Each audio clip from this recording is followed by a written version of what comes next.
Welcome to the Calm Analyst channel. This is Boris Tizengauzen with you. Today is October 24th and there is some very interesting news. In this episode, catastrophic sanctions for Russia against Lukoil and Rosneft. Putin is visibly confused, but for some reason tries to joke about toilets. Although in the video I'm going to show you, it becomes clear what's happening to him. China and India are turning away. Meanwhile, the Kremlin insists that everything is under control. Orban takes a blow to the gut. And as for Trump, he gets applause. Chinese companies are freezing purchases of Russian oil, while Indian companies are reducing them. And Jong Un makes a strange statement.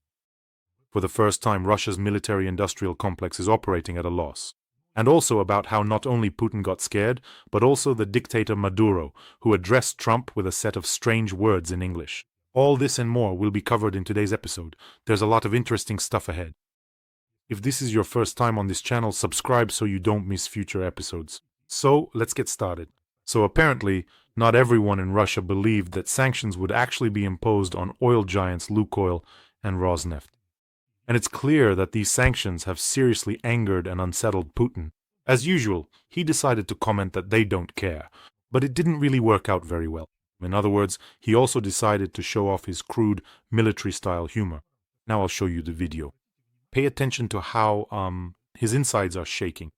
You know, as people say, he's just not himself. Just watch this video. То, что отменили приобретение наших унитазов, это им дорого обойдется, они им, в общем-то, мне кажется, были бы нужны в сегодняшней ситуации. А если они дальше будут продолжать такую же политику в отношении Российской Федерации? So why is he so shaken up? He probably still can't believe that the sanctions have been imposed. Donald, we were getting along just fine. How could this happen? He even gave Donald Trump a portrait and they talked on the phone. They just couldn't decide who should hang up first. No, you hang up. No, you. No, you. No, you. Well, and the toilet joke, that's definitely right at Putin's level. I wonder why they don't make jokes about suitcases. Actually, Putin has always had a problem with humor. Problems. He periodically makes strange jokes at various public events, and the whole audience bursts out laughing in a fit of sycophancy. Sometimes his humor seems really odd. Putin's humor. Let me just remind you that during an open lesson called Conversations About Important Things for Children, Putin told the kids that hard work is not just about having a rubber butt. Interpret that however you want. Anyway, but you know, it's hard to know how people really take your jokes when everyone in the audience laughs like that, even those who don't actually find it funny. And Putin thinks he always does this. You know, whenever he cracks a joke, he glances around the room like this and gets happy. Everyone is laughing, so it must be funny. No, it's not funny. And actually, he's not going to find it funny now either, by the way. Well, basically, if the balding moth crawled out of the closet and rushed to comment, it means something really hit a nerve, and these sanctions are really unpleasant. So let's take a look. Will these sanctions really not affect the Russian economy or have any significant impact, as Putin claims? Or is Putin just talking nonsense again? Let's take a look. It's enough to look at the role of Lukoil and Rosneft in Russia and abroad. So, these United States blocking sanctions that have been imposed against the major Russian oil companies, Lukoil and Rosneft are a significant blow to nearly half of Russia's total oil production, as well as a key and vital source of government funding. Of budget replenishment, about 30% of the country's total revenues actually come from this oil and from oil refining activities. And the effect will accumulate not only because these sanctions have been imposed against Lukoil and Rosneft, but also through finances, logistics, insurance, and secondary sanctions against those who buy Russian oil. This is essentially a big message to counterparties in India and China. There won't be a complete shutdown of such exports, but all of this will keep accumulating. Rosneft is the #1 company in Russia in terms of oil production, let me remind you, 184 million tons. Yes, that's certainly significant. And by the way, they also have a 10-year contract to supply up to 50,000 barrels per day to India. And they own a 49% stake in the Indian Nayara company. So basically, they had everything set up there. Everything was great until Donald Trump came along with his sanctions and ruined it all. And as for Lukoil, that's the #2 company in Russia. 80 million tons of oil in 2024, with 54 million tons processed. In general, their foreign projects are in the Middle East, Central Asia, Africa, and Latin America. Basically, these are giants on which this whole colossus stands. And the political impact here is hard to overestimate. Sanctions are hitting right at the war chest. Naturally, for Putin, the cost of the war is rising. The Kremlin is forced to cut, well, it was already forced to do this, it's forced to cut non-military spending and raise taxes. Now they're looking for where else they can cut, where else. Taxes are going up everywhere for Russians right now. Putin says it's to make the economy healthier. Yeah, sure. After this, believe me, they'll come up with a tax on air too, and even breathing won't be free. And of course, the external political factor hasn't gone anywhere either. Pressure on India, China, and Turkey, by the way, through secondary sanctions. Plus, now the European Union is consolidating as well. Well, since the icebreaker, Donald Trump broke through this ice, and we followed after him. Although even so, the 19th package is very painful for Russia too. And Moscow claims it will not significantly affect the market. These sanctions, yes, everything is fine, we will survive the sanctions, they only make us stronger. Just yesterday I was telling you that in many regional budgets in Russia there are only crumbs left. That is, the budgets are around 150 billion rubles, and only a few million remain now. Where will they get the money? In 12 regions they're cutting teachers' salaries, saving on healthcare, just imagine that. And in addition, there has been a significant reduction in one-time payments to those who are going to war. In fact, these payments are being cut by more than 3 times. What's going on? What's happening? And next there will be another important step. It will depend on the willingness of the US to impose secondary sanctions on those who try to circumvent the sanctions imposed on Russian companies. Naturally, this is an additional lever for China and India. So who's rubbing their hands right now? It's Modi and Xi Jinping. The more difficult the situation gets for Putin, the bigger discounts he gives on Russian oil and gas. And not just that. Now, as they say, everything will be sold straight off the truck. Now they'll just tell him, listen, your oil is very toxic, really toxic, your companies are very toxic, give us more discounts. Now the Russians will be practically crawling on their knees before China and India just to get them to keep buying, even at a bigger discount. Obviously the previous volumes are gone for good. A bit later I'll tell you how China and India have already behaved. They twisted the arms of the bald jellyfish, well, more accurately, not arms but tentacles in this case. In short, Russia will have to cut production and mothball its wells. And if you take into account that Ukrainian drones are also successfully reducing Russia's oil refining capacity by disabling Russian refineries, then the cumulative effect here will be significant. Blows are coming from all sides against the Kremlin pensioner. Well, what can you do? He reaped what he sowed. Remember how Putin used to say? We're just sitting here. At the time, I thought, what? Has he completely lost it, like his mind has flown off to another galaxy? Back then he was saying, we're just sitting here, we're bored, we want some action, some bullets flying around. I thought, what is he even talking about? He wants some action? Well, here you go, now you'll get your action. By the way, friends, in yesterday's video I asked you to write, are gas stations still operating in your country? Lukoil. Thank you so much for your comments, I read them and organize the information. Here is the real picture by country showing where Lukoil gas stations were still operating as of yesterday. Belgium, Bulgaria, Moldova, Montenegro, Romania, USA, Serbia, Slovakia, Hungary, Croatia, Netherlands, Germany, Switzerland, Turkey. In Latvia, it operates under the Viada brand. They didn't even change the color scheme much. In Finland, the brand operates under a different name, something like Book. Oil, or something like that. Oil, but as of yesterday, they were banned from selling fuel from the plant.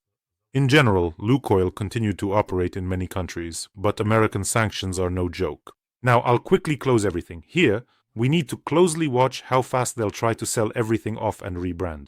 That is, under different brands. Some networks, whoever ends up being the ultimate beneficiary, and so on and so forth. By the way, Lukoil and Rosneft also have refineries in Europe. And now they'll have to sell them too, re-register them. I don't know, they'll have to do something with them. I checked where else they are located. There's one in Bulgaria, in Burgas. There was a very good investigation by Ukrainska Pravda about how they, manipulate things there, transferring oil from one tanker to another. From one tanker to another, well, it's a classic scheme, and supposedly it stops being Russian, or at least not entirely Russian raw material, and so on.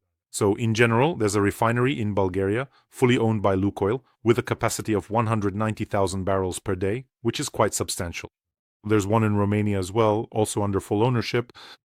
In the Netherlands, Lukoil owns a 45% stake in a refinery, and there are as many as 3 in Germany with varying ownership shares. These range from 24 to 54%. And in India, as I already mentioned, it's 49%. So something will have to be done about all this.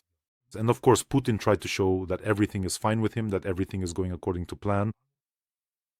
And by the way, Putin stated that they're the ones postponing it themselves. The summit in Budapest, I'm not going to meet with Trump. Yeah, we knew that without you. Donald Trump had already announced that earlier. You know, it's like, oh, well, yes, we wanted it ourselves. We didn't really care that much anyway. You can really see how much this bothers them, how they didn't expect it at all. Naturally, Putin's public statement, his attempt to show that nothing affects them, is the best indicator of the painful losses Russia is suffering. Your sanctions are so insignificant that I personally came out to tell you about it myself. Now, all the Russian officials will chime in as well. You know, it reminds me of that story, when I ran after you for 5 blocks, just to tell you how indifferent I am to you. This is exactly the same thing. Plus, Putin decided to throw in some threats as well. Here, look, with a serious and shocking response to the strikes with long-range weapons deep inside Russia. I quote, "This is an attempt at escalation. In that case, the response will be very serious and shocking," he said, commenting on Volodymyr Zelensky's statement that Ukraine will, after all, receive long-range weapons. And this is very interesting. Why? Because Putin thought, and these sanctions won't work, right? They wouldn't dare. Yeah, right, sure, everything's great with Trump, our relationship is just fantastic. And then they imposed sanctions. And now they're saying they won't give tomahawks. So what now? Sanctions have been imposed, and maybe they'll give tomahawks too. What do we do? Russia's energy sector is feeling confident, Putin summed up.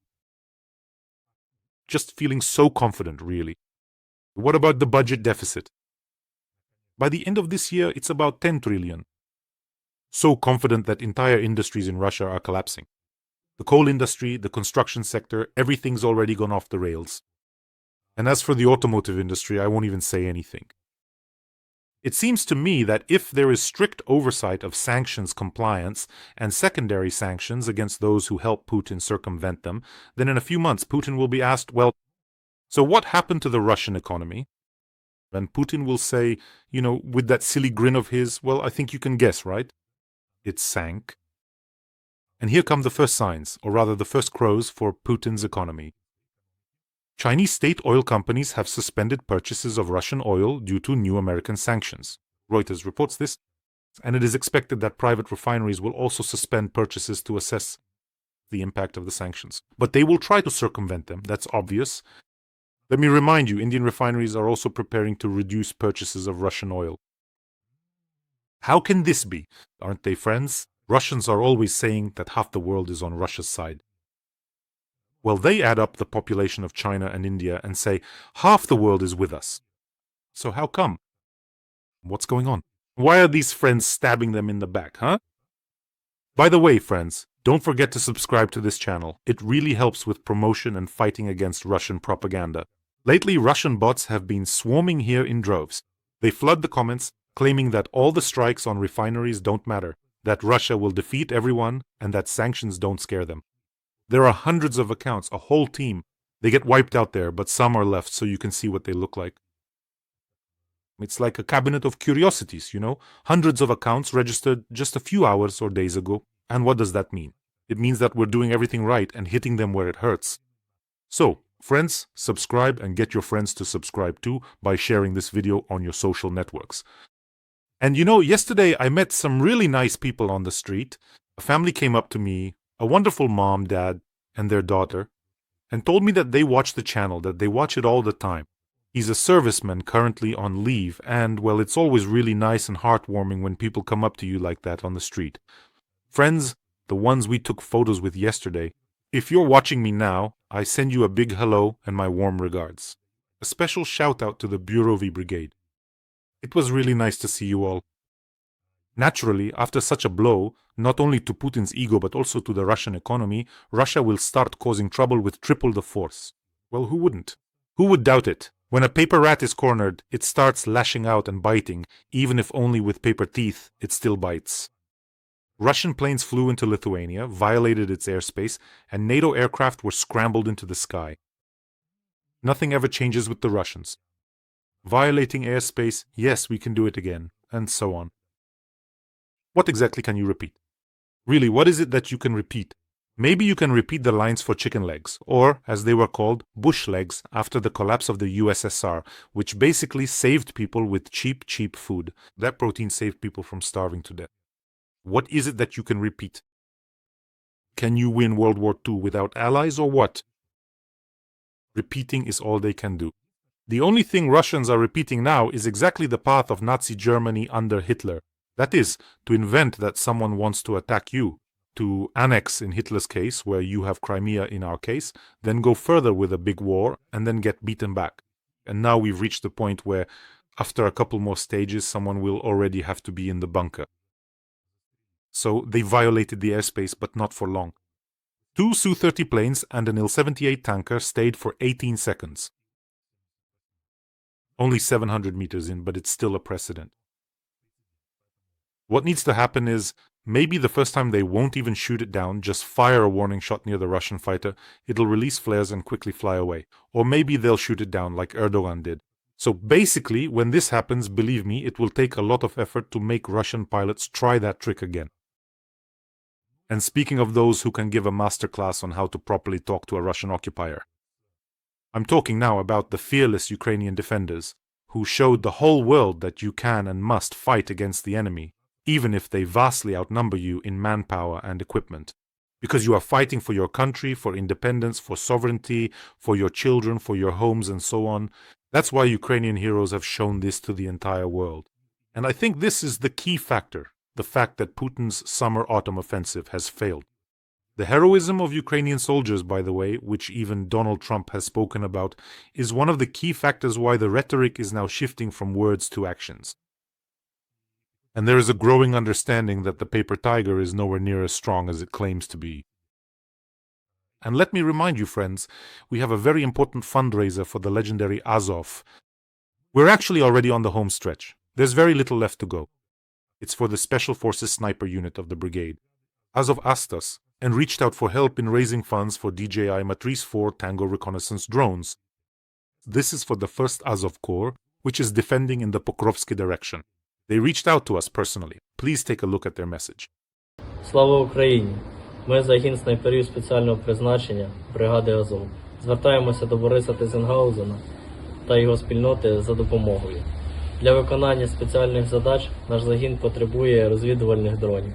Будемо вдячні кожному і кожній. Слава нації! Let's help our soldiers. They are defending Ukraine, but they also need our support. Azov is a legend. The link to donate is in the description of this video. There are options for Mono, Private, and PayPal for those who want to help from abroad. I want to say a huge thank you to all of you from myself and from our soldiers. I see every one of you.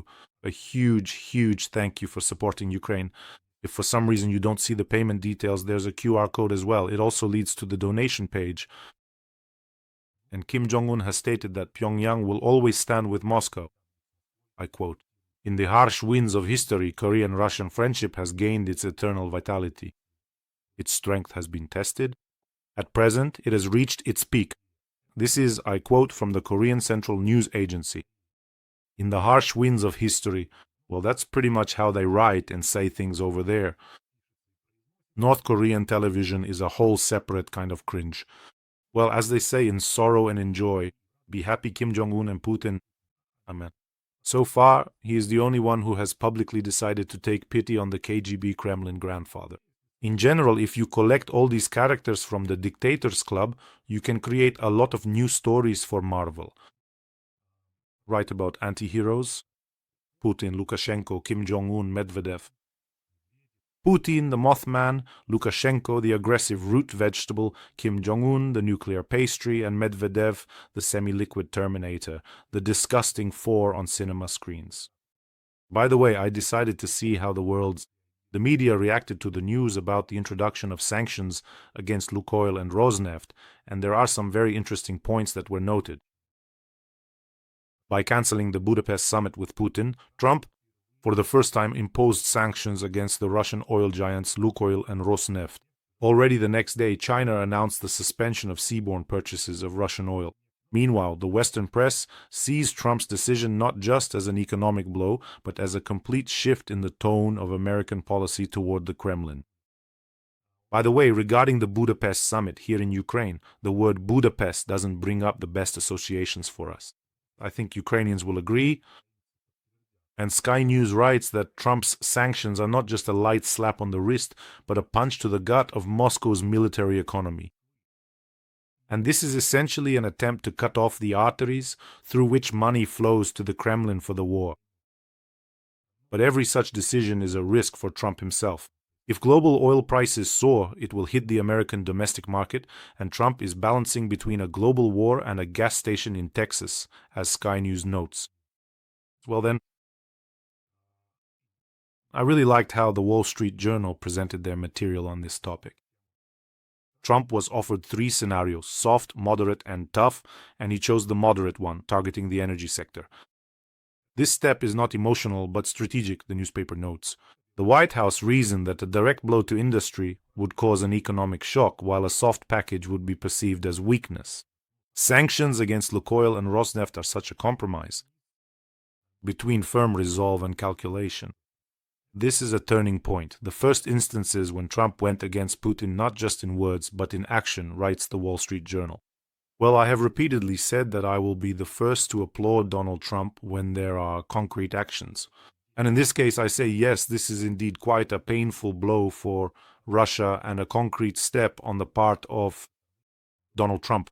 That's when you can say, well done, really well done. Yes, you can write now that tomorrow he might change his mind or not, but when he does change his mind, then we'll criticize him. Although, as you and I know, I'm a level 80 stickler, this should have been done a long time ago, really. For the White House, this is not just a punishment for Russia, it's a signal to the whole world that the era of polite persuasion is over, writes CNN. That's right. And Trump's decision became a moment of truth for Moscow and a personal challenge to Putin. That's what the Telegraph writes. So, for the first time in a long while, Trump took a step from which there is no turning back. This is perhaps the Telegraph most accurately noted the subtle aspect of these decisions, especially in connection with what happened the day before. In other words, it's about a personal challenge and a personal insult to Putin. Let me remind you, Trump personally called Putin a paper tiger, which is why Putin is so jittery, why he's so shaken. It really feels like, that alien is about to crawl halfway out of his Botox and start screeching in ultrasound. Thank you. The fact that there was no quick reaction to this event on Russian propaganda shows, or from the Russian Foreign Ministry, apparently means that the Kremlin hasn't yet sent out the talking points on how to properly comment on this topic. And they don't want to get into a hard confrontation because there would be no way back from that. We know that Trump also has his own peculiarities. Retaliation will come later. It seems that the Kremlin didn't really believe until the very last moment that these sanctions would actually be imposed. Trump did what Brussels didn't dare to do. He finished off Russian oil in Europe. That's what Politico is writing now. Well, now the question is what to do with Lukoil's assets in European countries, which I mentioned earlier. They'll have to be frozen. Here's another important point. After all, it's not just Putin who's getting hit in the gut. If we're talking about Europe, then it's also a kick in the backside for Orban. Just yesterday, Trump was praising him, but no one is going to joke around with American sanctions. And if before this Orban was saying that Trump grants Hungary a special status when it comes to buying Russian oil, what is he going to say now? And Trump, not only that, Trump is the kind of guy, if you were taught as a child not to kick someone when they're down, not to finish them off, well, Donald Trump, that's exactly the moment when he always steps in, and he finishes off his opponent while they're down. And Trump, in his own style, trolled Putin. A journalist asked him but Putin said he feels fine and his economy is doing well. And Trump replied, I knew it, I'm glad Putin feels fine. Let's see how they manage in 6 months. Here, it's important to understand that Trump is now openly mocking Putin. As they say, there's only a step from love to hate. And here, Putin falls into his own trap, the one he's been designing for the past quarter century while ruling Russia. It's the trap of the behavioral model of the ruler of Great Russia and at the same time a street thug from a back alley. Well, I always put great in quotation marks. I don't know why it's considered great. Do you know what the behavioral trap is? Real guys don't fall for theirs, to use street slang. And now, according to this model, Putin has to hit back at Trump just as hard. And at the US in response, but he can't. As Donald Trump would say, what cards do you have in your hand? By the way, Putin's supporters are absolutely convinced that Russia is on the same level as the US, or maybe even higher. Well, the fact that the GDP of the Russian Federation is less than the GDP of the state of Texas, that's all just made-up stories by the Kyiv regime. Satanists, basically, well, us, yeah. I always suggest a simple exercise to Putin's supporters. Go ahead and impose counter-sanctions against the US. Can't do it? What happened? Where is Russian greatness then? Is this it? Did it sink or something, or what? Then here's a piece of news I just couldn't ignore. Elon Musk is planning to create a huge army of humanoid robots. And this is a large-scale. Tesla's production could start at the end of 2026. According to Musk's idea, they are supposed to free humanity from work. Isn't anyone scared by the prospect of a huge army of humanoid robots? And how fast? Just listen, how quickly it's happening. Are we already seeing all these scenarios from science fiction movies in our real lives? Just look at ChatGPT alone, and now there's going to be an army of humanoid robots too. I still remember from my childhood when I used to go at the video salon, that voice from Terminator, and the machines rose from the ashes of nuclear fire, and the war to exterminate humanity began. And that line became famous for decades. But the final battle will not take place in the future. It will happen here, in our time, tonight. But there was a different voice, something like, "We are clothespins and you have become towers." That's how it went. I remember, wow, it was creepy. Yeah, those video salons from the 1990s. Oh, for sure. They would rent a room somewhere in a community center. I don't know, maybe in some annex in a semi-basement. There was a regular VCR with a TV and a bunch of mismatched chairs, some old, some new. About 20 or 30 people could fit in there, maybe even more. These were the real super video salons. Just a VCR and a TV. And all the movies were dubbed with that same voice. Video salons were even opened in out-of-service trolleybuses and buses. It was very convenient because the seats were already there. They'd hang a TV in the aisle, and the main thing was to cover the windows with plywood so no light would get in. Well, yeah, that's how it was. It cost a ruble to get in. And when you were given a ruble, you felt like a king. You could go and watch. A bit later, when VCRs became more affordable, video cassette rentals appeared. I was born in Sevastopol. I used to go to the central department store to exchange tapes. The tapes also cost something. I think it was a ruble too, but I don't remember exactly. Titles you could never forget. I'll carry them with me my whole life. Attack of the Killer Tomatoes. What else was there? Ninja with 1,000 eyes. Bloody Fist. Well, bloody. There was Bloodsport. What a bloody fist. Everything was bloody something. And after every movie, there were these endless arguments. Who is stronger? White Ninja or Black Ninja? Bruce Lee or Hong Gil-dong? Schwarzenegger or Stallone? Who is stronger? And also, by the way, in the early 90s, at the Film Travelers Club, I think they showed short excerpts from the film about the Shaolin monks. Wow, that was just mind-blowing. Immediately, all the slate disappeared from construction sites. Because the guys would take it to break it with their hands, with their feet. They felt like they were monks. Shaolin, snake style, some kind of style, mantis style, eagle style, all of that was there. Remember? Those comical fights, someone using a style. Someone's trying to do the mantis style in the yard, and someone else is doing the snake style. There was also the drunken master, all of that too. And yes, of course, nunchucks. How could you go without them? And ninja stars, thank you very much. They were crafted out of stainless steel in shop class, or your dad could help make them at the factory. So no one questioned making a ninja star for their 6-year-old son. Sharpening it so you could throw it and take off half someone's head? No problem. Go on, son, go play in the yard. I went to a sports school, and in our summer sports camp where they sent us off, there were all sorts of athletes, different sports sessions. And we had a little incident with nunchucks there. A friend of mine was swinging those nunchucks in front of one of the cabins where athletes from another group were staying, And one stick, nunchucks, by the way, in case anyone doesn't know, are just two sticks connected by a chain like this. Well, obviously they were homemade. You could just cut a mop handle and connect it with a chain. So he was swinging those nunchucks, and one of the sticks flew off, and it smashed a huge window in the neighboring cabin. We were just standing there. He was like, hey, look at this. And then the stick flies off and shatters this huge window. That's when we really ran away from the scene like ninjas. It was just, yeah, those are some interesting memories. I got sidetracked talking about priorities in the context of declining income. And in Russia, with the sanctions, they decided it was better to cut social spending. Well, really, why not? And let me remind you, against all this, here's the kind of news we're seeing. Today I went on the Russian RBC website. In Russia, for the 5th time this fall, a school ceiling has collapsed. That just reminded me of school. There's no money, but hang in there, as the Lord likes to say. Dmitry Medvedev of the hangover breath. And here's another piece of news against all this. Herman Gref, he called for bringing millions of migrants into Russia. This is an official statement to speed up the economy. In other words, Russia needs to attract millions of skilled migrants to support the economy and achieve growth rates of no less than 3%, said the head of the country's largest bank and a longtime ally of Putin. Well, what can you do? We need to bring it up to 5 million, says Gref.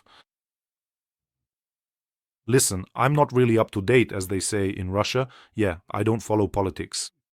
Is there anyone here who's a fan of the Russian world? Well, explain to me, why do you have a labor shortage? How did it come about? From your point of view. And by the way, Gref said that if these millions of migrants aren't brought in, it's actually a matter of national security.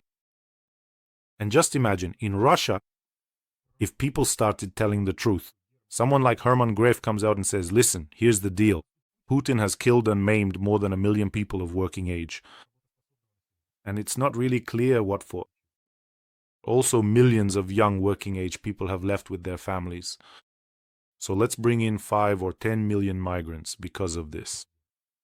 All right, Putin also killed our economy. Vote for Putin. That's how it would be in Russia. And one more piece of news. This one, I think, is not just a dove, but a really serious, I don't even know. It's like a full-on crisis penguin. The last pillar of the Russian economy has collapsed, and production at military factories in Russia has started to decline. Yes, and not just decline. Industries connected to the military-industrial complex have entered stagnation for the first time since the war began. For example, the production of finished metal products, which soared by 26% in 2023 and by 31% in 2024. But now in September, it went negative. Year on year, it showed only 1.6% growth. The production of transport vehicles, which, by the way, includes tanks and infantry fighting vehicles, has slowed its growth by more than 10 times. So, what's happening? Well, and then there's Putin has friends who, by their own example, can show him what he'll have to do in 6 months. Putin's buddy Maduro realized that things were heating up and decided not to let it get to serious trouble. The president of Venezuela, Maduro, addressed Trump in English, well, in the English that he can speak, and said the following, and I quote verbatim, "No to war, no to war, no to war, only peace, only eternal peace, forever, no crazy war, no madness, no crazy war. Please, please, please. Yes, peace, peace forever, victory forever, victory forever." Hello, has the Kukushechka ensemble already left? Gone off in another direction or what? So, when things started to heat up, when Trump was already ready to wage a real war against those who trade in illegal substances and smuggle them over there, along well-known routes by boat and not just by boat, Maduro threw up his hands here. Now a ground operation is about to start. He threw up his hands and says, go ahead, go ahead. Basically, I think in about 6 months, Putin will show up too, and he'll be addressing Trump in English. Spare me, don't order my execution. Let me say a word. The devil made me do it. Well, in general, or a 1.5 meter, the baldy will go to the end until his own people strangle him in the bunker or until he's traded for the lifting of sanctions. Let's hope for that in the near future. And you, friends, take care of yourselves, take care of your loved ones, and subscribe to this channel. And let's help our Azov, our defenders. The details are in the description to this video. Have a peaceful day, everyone, and glory to Ukraine.